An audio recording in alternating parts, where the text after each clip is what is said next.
তোমার মাথায় কিন্তু টিট মেরে দিবানে।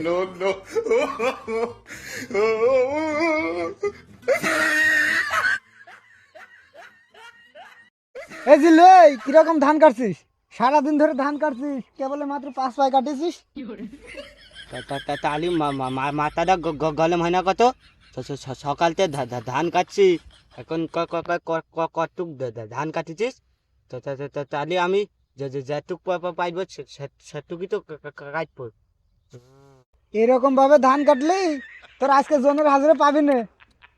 একদিনে 1 বিঘে করে কাটতে হয়, আর তুই মাত্র 5 পাই কাটিছিস। 5 পাই কাটিয়ে জনের হাজিরা দেবে কেউ? মিজাজটা তালি গরম হয় না কত?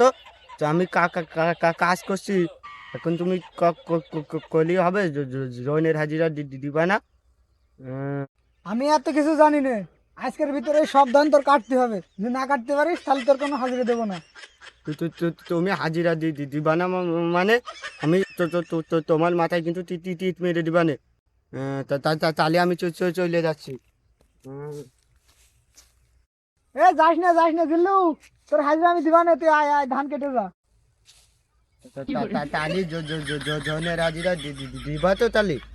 আচ্ছা ঠিক আছে, তোর হাজিরা আমি পুরাই দিবা না, তুই ধান কাট। আমি চলে যাচ্ছি, তুই ধান সব কেটে তারপর আসবি।